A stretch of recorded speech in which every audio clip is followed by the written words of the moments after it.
Balik na. Balik na lang sa girl. May sinukat ko na brown.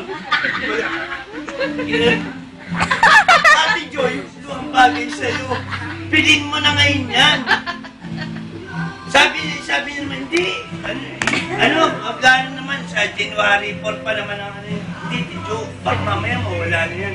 So, ngayon, inano na naman yan. Ako po, Diyos ko po, wala na naman ang pag-asa mo. Igano na naman kami kasi magsasama na.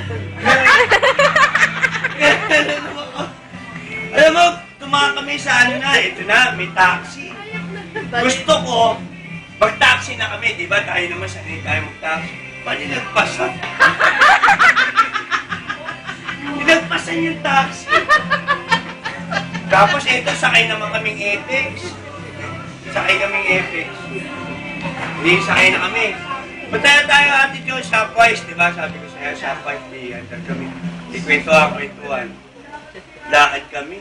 Akala ko naman, sasakay na kami ng tricycle, pero sinabi na, lakad lang tayo, Joey, lakad. Pagkadating namin ng Shopwise, diba, sarado na. Ako, Diyos ko po. Panibagong kalbaryo na naman ang buhay. Ako nga, nililibang ko na lang ang sarili ko para hindi ako mapagod eh. Pero, alam mo, Ate Josie, hindi talaga ako sanay maglakad. Ewan ko dyan sa paa mo na yun. Robot yata yun. Tingnan mo puro ka. Alam mo. Pagkatapos, ito pa, pagkadating dito di syempre, kapatid mo lang, kailangan masahin mo yan. Ay, naku po, Diyos ko po. Gumastos na nga ako dito, papunta rito, gasolina. Tapos ako pa rin pa pala magpamasahe dito. Bakit na ako kay Clarissa? Pero nga akong bimpo. Sabi naman ni Clarissa, tinatarayan naman ako. Walang bimpo. Ay, naku po, Diyos ko po, babae mo na. Magpapakin na lang ako para matuyo yung powers ko. Ewan ko sa mga babae mo. Ate Jo, kung tutusin, ano ka rin?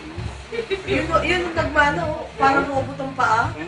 Lakad na lakad. Ano kung tutusin, puro ka albaris ang buhay ko.